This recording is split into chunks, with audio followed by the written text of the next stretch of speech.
Hello guys! Ngayon ay tuturuan ko po kayo kung paano mag-manual t-shirt printing. So, ang mga kailangan nating materials ay Number 1, design. Number 2, cutter. Number 3, scotch tape. Number 4, textile paint. Number 5, squeegee. And number 6, silk screen.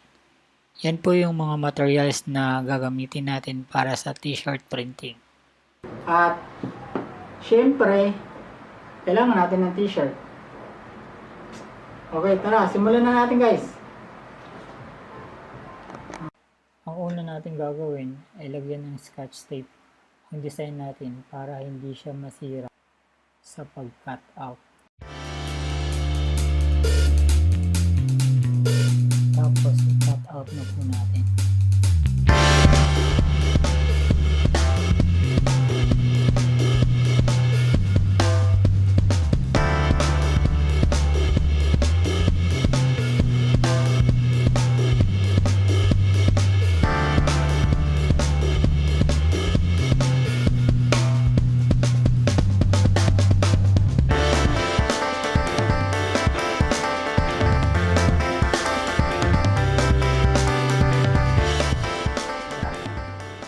So ngayon naman guys, ilalatag na po natin yung screen tsaka t-shirt.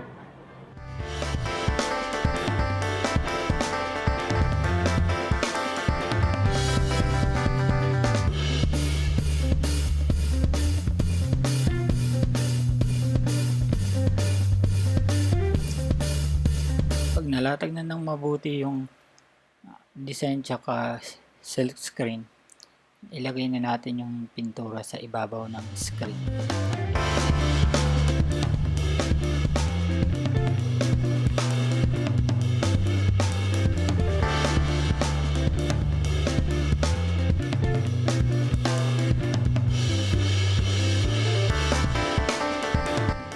Gamit ang squeegee, ipahid na natin ang pintura hanggang sa malagyan ang lahat ng nakatat na pinas.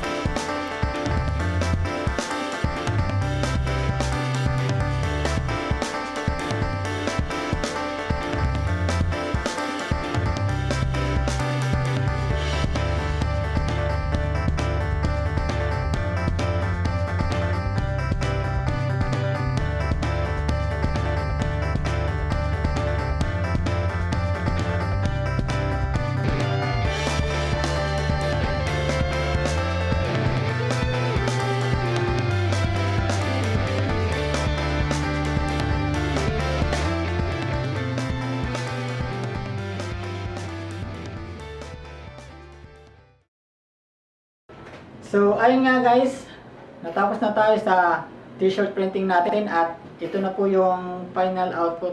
So tingnan natin guys. So ayan guys,